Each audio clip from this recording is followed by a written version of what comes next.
Hi everyone, welcome to Instagram Live Q&A regarding the Bachelor of Arts programme at Mary Immaculate College. Thanks for joining us. Feel free to send in any questions as I talk. We've up to half an hour, but I'll respond as much as I can, and at any point if you have any further questions that we don't get around to, we can send those in over email too. Just to introduce myself, I'm John Perry. I'm Acting Dean of Arts, and my more continuous role is the Head of Psychology as well. So I'd say thanks for joining us. I'll give you a little bit of an overview just of the programme really briefly, because I'm sure most of you have at least some awareness of it anyway, and with a few questions that have already been sent in. So thanks very much for those, but feel free to type away. So, as you know, the arts programme is a really eclectic programme. It's a 4-year programme, and the point of it is to allow you to really explore a whole different bunch of subjects, find out what you really enjoy, find out what you're really good at, and then take that forward to degree level and come out with it with an arts honours degree. So the way it works is in the first year, you select 4 of our 13 subjects that we have available. So you'll see we've got drama and theatre studies, English, French studies, Gaeilge, geography, German studies, history, mathematics, media and communication studies, music, philosophy, psychology and theology and religious studies. So you pick 4 of those, and actually one of the questions that we got in was asking about whether you're able to taste those sessions, and yeah, you are. So in the first couple of weeks we often recommend that actually people just go along to whichever sessions they might be interested in, and then after the first couple of weeks you'll have more of an idea of which of those 4 you'd like to study for the remainder of the first year. Alongside those, you also study a module called Skills for Study and Work, which is very much about broadening your skills to help you be able to do well in your university education, and also to be able to develop the kind of skills that are ultimately going to make you more employable and make you do really well once you get employment afterwards. And then at the end of the first year, you complete those first 4 subjects plus your skills subjects, and you'll choose 2 subjects that you want to carry on up to degree level. So carry on up to degree level means that when you graduate, you'll have a degree certificate that is a Bachelor of Arts, and it'll have 2 subjects. So perhaps you've done geography and psychology, or you've done English and media and communications, or something like that that'll appear on there. As you go through the degree in the second year, you study those, plus we also have some electives. So you might study electives from, for example, gender studies or teaching English as a foreign language and so on. In the third year, we offer a placement or a study abroad year. So we actually had another question that came in from somebody that said, why is arts 4 years in Mary I and it's 3 years in other colleges? Well, it's because of that third year where we have either an off-campus placement. So the idea there is people will go away for the full year in the majority of times, or half a year if they're studying psychology, and they'll undertake a work placement. Perhaps it's in the private sector, in the public sector, in a school, wherever you might want to be, but it's developing those kind of skills. And ultimately that's the kind of thing that puts you above other graduates when you're going for a job afterwards, because if you get an arts degree, while that's fantastic and I encourage it, you won't be the only student who's got an arts degree at that time. So having that extra third year where you've got those skills developed by going on a placement means that you've got something else over and above what somebody who's done their degree in 3 years has. And I think it's because of that why we have such a good reputation with employers also. Now, I mentioned study abroad there. Some students won't do a placement, but they'll go study abroad for a year, or perhaps they'll do study abroad for half a year and they'll do a work placement for half a year. Students doing languages, so French studies and German studies, it's actually a requirement of the programme that you go and study in a French or German speaking country for at least a semester. Typically people tend to do the full year, because that's really the only way to sort of get immersed in it and become more aware of the language and the culture. So other students though can go study abroad, and we have around 50 or so European based colleges and universities that we have connections with, so people will go and study at those.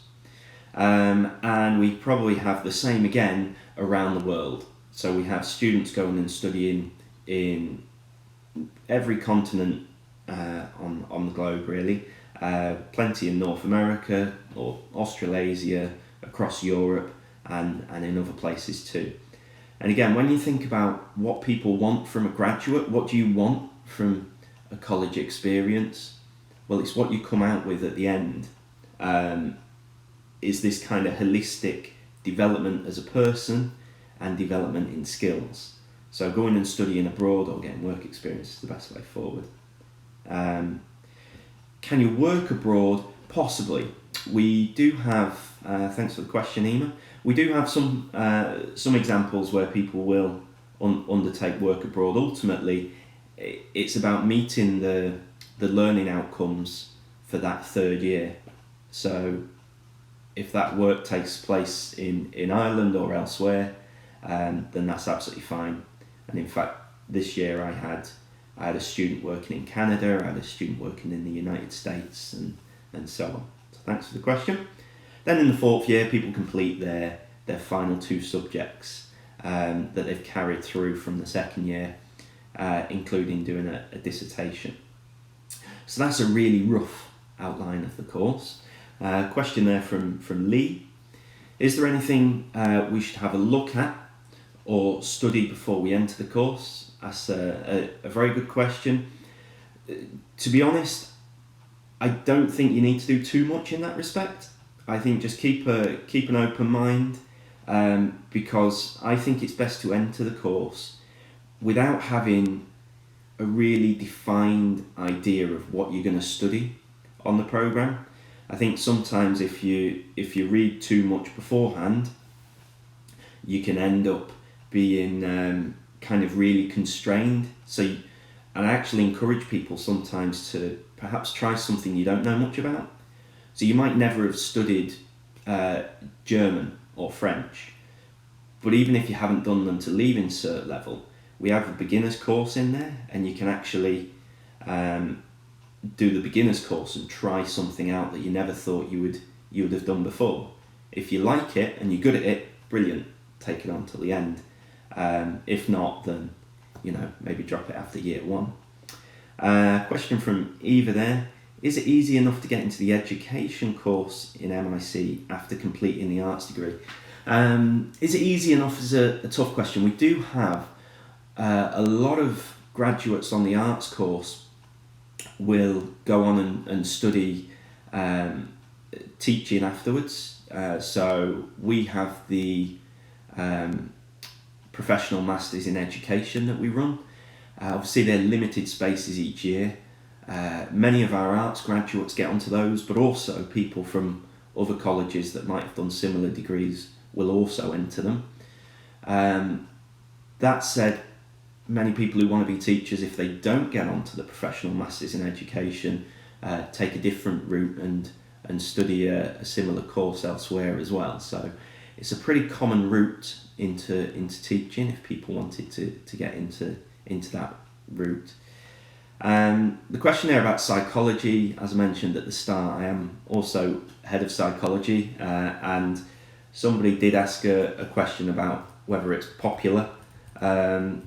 It is, of course, a great subject to study, so it is popular, but it's fully accredited with the PSI, which people can see the questions there. That's the Psychological Society of Ireland. So the full accreditation with that means that you are accredited as a graduate member of the Psychological Society of Ireland when you complete the arts degree and you do psychology, exactly the same as you would be if you completed a psychology degree, an accredited psychology degree at any other institution in the country. So when people undertake psychology with us, they'll often go on and do a master's degree. So we're looking at developing a taught master's. We don't have one currently, but we have students who will have graduated last year that this year will be on the same master's course at Trinity or Cork or Galway or Limerick, with students who studied psychology on its own at those institutions. On the question where people said it's popular, I must say we do have a limit. We currently have 40 places on the second year available for psychology. So in the last 2 years, certainly everybody that has wanted to study psychology from the second year onwards has been able to study it. So although we have limited spaces, they're normally about the same amount as people who would have the option to do so or the desire to do so. Supports available for mature students, we have many. We actually have dedicated personnel who work with student parents. So this is a contact point where any student who's also a parent can go liaise with them, and they will, rather than having to kind of explain personal details to every single lecturer, you're able to go to the student parent officer, and the student parent officer is able to liaise with lecturers on your behalf as well. So it takes away an extra layer there, which is an extra bit of stress. So I think we're pretty good at supporting mature students, and we actually really enjoy having mature students on board as well. Is Tefl chosen randomly? Good question there, Emma. So Tefl is teaching English as a foreign language, which is an elective that we offer in the second year of the programme. In terms of whether it's chosen at random, there's a selection process because we have a cap on it, because we found that an awful lot of people wanted to do Tefl, and without having a cap on it, it was actually reducing the quality. So we try and stay reasonably small as a college. I think our big strength comes from not having 400 people sat in lecture theatres all the time. So we want to try and keep that. So that does mean we limit the places.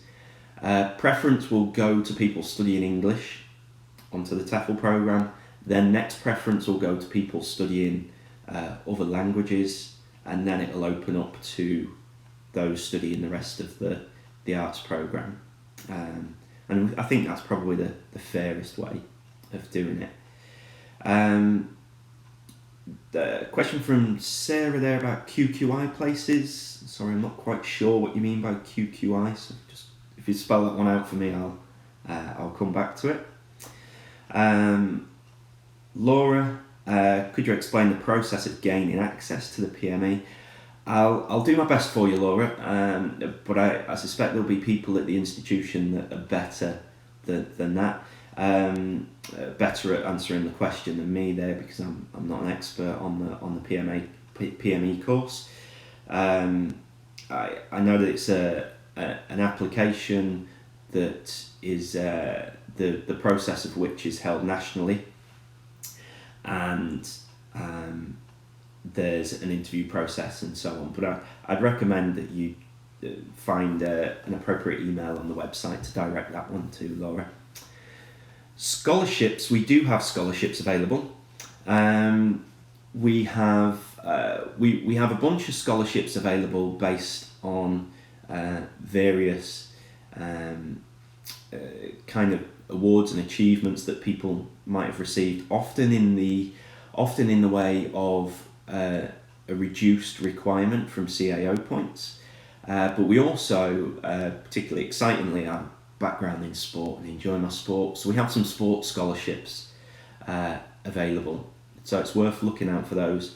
The sports scholarships entitle people to sometimes a reduced entry point, but also financial support as well in terms of kit and so on. So do have a look online to see a little bit more about those. The questionnaire about the people who want to go into college after completing a PLC course. You see, I'm only a few years to the country, so I'm still getting used to these acronyms. So that's a type of Leaving Cert, I believe. Is it a more kind of vocational based Leaving Cert? In which case there's a process there where we have a Director of Student Life and Student Support Office that aid people coming from those areas. So I would recommend sending a specific email about the requirements onto after a PLC course, because I wouldn't want to give you bad advice there, Sarah. But thanks for the question. One from Kyle here. When will those of us who have applied for a scholarship find out if we've got it or not? At the moment, of course, we're kind of trying to wrap up a really busy semester, with, as we're all aware of the current circumstances. So by the end of this month, I think we'll have a better idea. I can't give you an exact time as to when we would expect to see the results from the scholarships, but at some point during the summer, I'm sure we'll get to that one. Leslie, we do have the Erasmus Plus programme. We have students come in either into Mary Immaculate College or exchange from a Mary Immaculate College pretty regularly. We have an awful lot of students from on the Erasmus Plus programme from the United States as well. So do look that up. It's a really active programme. Cleona, what are the 4 year 1 subjects would you recommend I would go on to do a PME course? Really good question. I actually don't think it makes a huge amount of difference. I think you might want to consider choosing school-based subjects, but to be honest, performance at undergraduate level and your personal attributes that you bring to the interview is what will get you on to the PME course. So it's not necessarily about the subjects that you study. Often I think people study Gaeilge when it's not their strength. Therefore, I'm not convinced that you should do that purely for the basis of thinking that it's going to help you to become a primary school teacher in the long run. I would suggest you just pick the 4 subjects that you enjoy the most, because they're the ones that you're probably going to be the best at. And if you do those, I suspect you'll then find that you'll be more successful in them. And if you're more successful in them, you'll learn more from them and you'll be able to explain the skills you developed. So even if you did media and communications and psychology, topics that aren't necessarily that you're going to study at primary school, if you do them well, I think you'll still get the most out of it. Lee, will the scholarships points still apply because of calculated grades? Yeah, there'll be no change there. So the scholarship process, it's a really good question. The scholarship process is based on CAO points. So it's based on the CAO kind of process. And that hasn't changed, because ultimately people will generate CAO points based on their grades. So the CAO might have to consider how those points are allocated, but it doesn't affect anything from our end. An amount of points will be enough to get you on the course, or will relate to the requirements for the scholarships, and so that doesn't change. Can you study Irish if you didn't do it at Leaving Cert level? We do have a requirement in Irish that you need a H5 from Leaving Cert, and this is because whereas in schools, I understand that Irish tends to be often delivered through English. At third level, most Irish is delivered through Irish. So the H5 requirement in Irish is there really to support people, because the last thing we want people to do is be unsuccessful in their degree because they're studying a subject that's perhaps not best for them. On the languages as well, I'll also point out that we have the H5 requirement for German and French, but equally, if you haven't done German or French at Leaving Cert, you can still study them. If you haven't done those at Leaving Cert, we actually have a beginner's course that you can do in the first year to try and get you up to speed as well. Okay, I'll go back onto some of the questions that have come in before we began this today. A question about how many hours a week.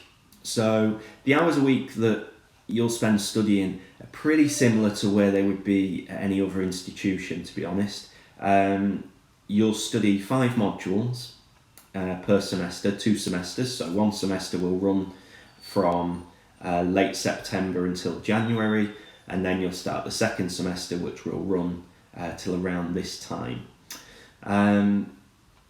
So in that period, in each one, you'll do 5 modules, and there's normally about 3 hours of contact per week. So maybe up to about 15 contact hours a week. So contact hours means lectures or tutorials or lab sessions. Now, of course, we're in unprecedented times. So when I say contact hours, it might be that a bit more of that is online, as opposed to the current or the usual, I should say, the usual method of having face-to-face contact. I think there might be more of a mixture next year. Good question there, Sarah. In terms of the start date, of course, we were looking at November when the Leaving Cert was estimated to take place at the end of July and the start of August. Now that's been removed. We're waiting on confirmation from CAO before we can confirm our start date for September. So we're envisaging that our second, third and fourth years will begin on the 28th of September, because this semester has run on a bit later than usual. We'll be starting a bit later than usual. Upon confirmation of CAO that we would be able to start on the 28th of September, I think that's what we would like to do, but I can't confirm that at the moment. How will repeats take place this year?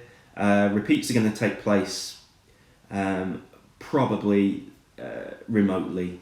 I think it's unlikely in the current situation that we're going to be able to have people sat down delivering or sitting exams in August time. Therefore, I would suspect to hear something in the coming weeks about repeats, and I would prepare for them to be delivered remotely in that sense.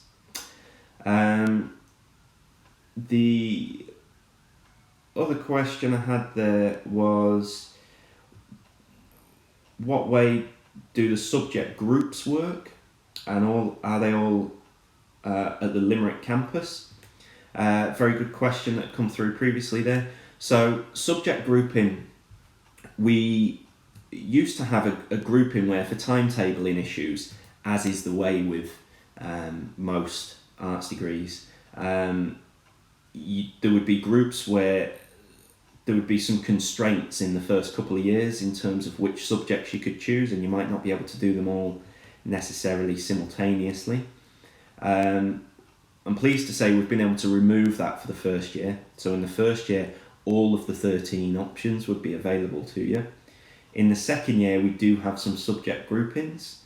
So we have group 1 is psychology or German, 2 is English or maths, 3 is media or geography, 4 is Gaeilge, philosophy or drama, 5 is music or theology, and 6 is history or French. So that means that in the second year, they're often timetabled against each other. So you'd have to select one of those from each group. And again, all that information's online. They do all take place at the Limerick campus as well. We don't have any of those ones on the arts degree at Thurles. Career opportunities after graduating from a Bachelor of Arts degree is a really good question. To be honest, they're as long as your imagination can be, I guess, is my cheesy answer to that. So we have plenty of people that go on and study or further education and do postgraduate work and become specialists in certain areas. We also have people that go obviously into various working positions. I guess as part of the kind of institution we are, a lot of people do want to be teachers, and they go on and they study for a teaching qualification and get a job as a teacher afterwards. But there's many other jobs available as well. We have people going off and working in all sorts of private sector, voluntary sector, or public sector, working in councils, moving abroad, working in psychology, working in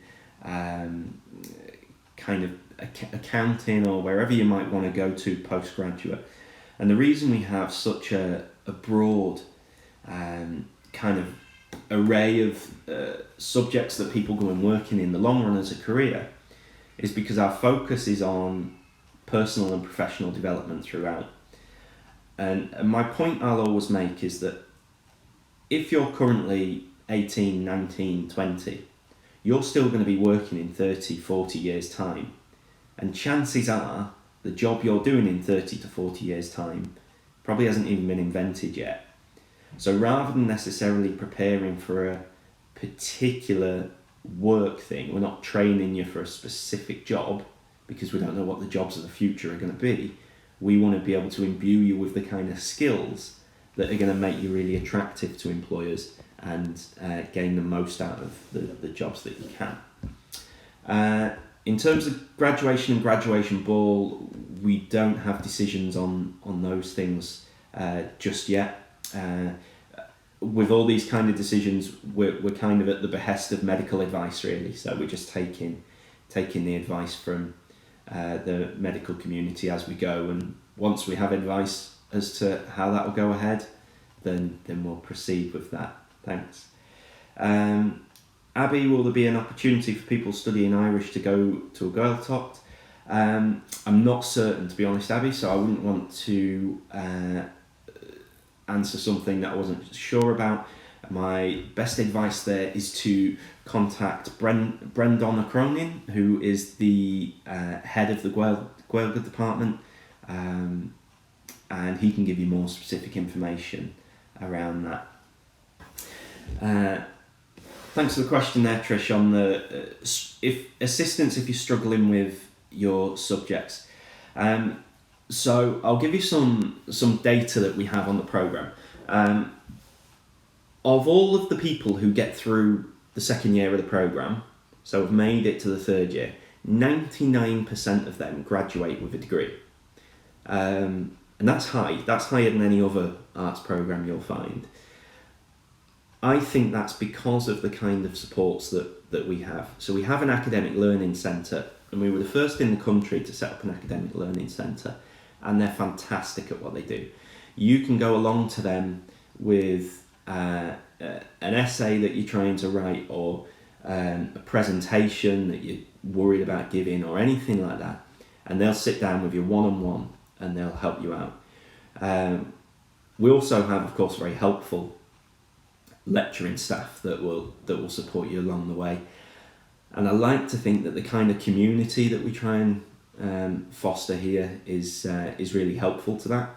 I've worked when I used to live in England, worked in really large institutions before, where a student would come in and they would ask you about something they're worried about or they're unsure about, and I would have to say, okay, what's your student number? They'd tell me their number, I'd look them up online, find out who they are, and then offer some pretty vague advice. Whereas since coming to MIC, one of the really nice things is you actually get to know them. So I can get to know who's struggling, either struggling from an academic perspective, or perhaps have some personal challenges as well, and then we can direct them either to the academic learning centre or to the more sort of pastoral care centres as well. Cormac, do you think the points for Irish and Business or Irish and Religion will be roughly the same as last year? So they're programmes at our Thurles campus. I suspect so. Again, I'm sort of wary of being held to any sort of predictions too much, particularly in the current environment. I don't envisage huge changes to anything. They're popular programmes, but I don't see the points changing incredibly. Perhaps one of our team from the marketing and recruitment side could give you a little more info if there is any drastic change that I'd be unaware of. Alicia there with can I explain the Bachelor of Arts? So I ran through at the start there a really brief overview. As I say, the aim is to develop a whole skill set and to grow personally during the programme. So first year, try out some subjects, study 4 of them for the remainder of the first year, pick the 2 that you want to carry on, do those in the second year. Third year, either study abroad or go on work placement or a combination, and then in the fourth year, continue those 2 subjects, and they'll be what's written on your degree at the end of the programme. Okay, I think we've managed to get through most of those questions. Sarah, in terms of students struggling with assessments, as I mentioned there, the Academic Learning Centre, they're really well versed in this kind of thing. They're used to it. They have hundreds of students every year coming to them asking for support, and we also have, if anybody has any particular educational needs as well, we have assessments that are taking place, and as a member of lecturing staff, we all get emails to explain to us exactly what those needs for the individual student might be on a confidential basis, and how as the lecturer we might be able to accommodate that. Career in media, in terms of facilities, we have a lot of really good facilities available. Actually, one of the things that our media department will rightfully be very proud of is actually looking at some of the testimonials, some of the people who have come through the course having studied media and communications and have gone on to work in television and radio and things like that. We've a phenomenal set of alumni that have been through that programme.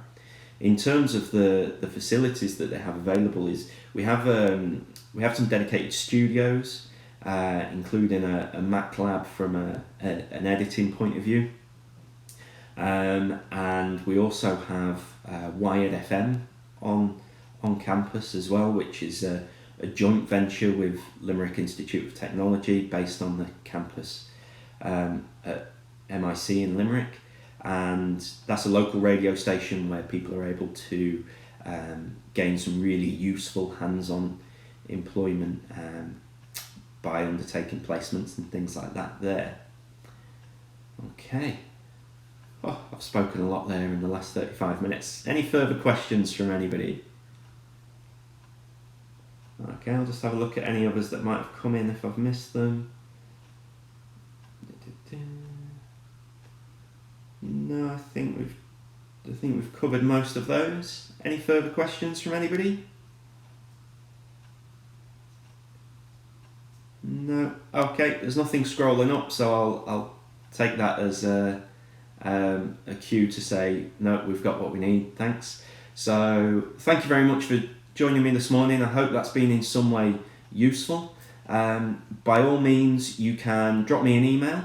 So I'm john.perry@mic.ul.ie, or you can email the marketing and recruitment team, or you can identify as well, if you want to go to the Faculty of Arts page, you'll see a tab for academic departments, and there you might want to pick out any particular department, and you'll find the head of department on there as well, and they're often a good source to direct questions if you've got something that's specific about that. But otherwise, thanks very much, and keep well, stay safe, stay well, all the best, bye bye.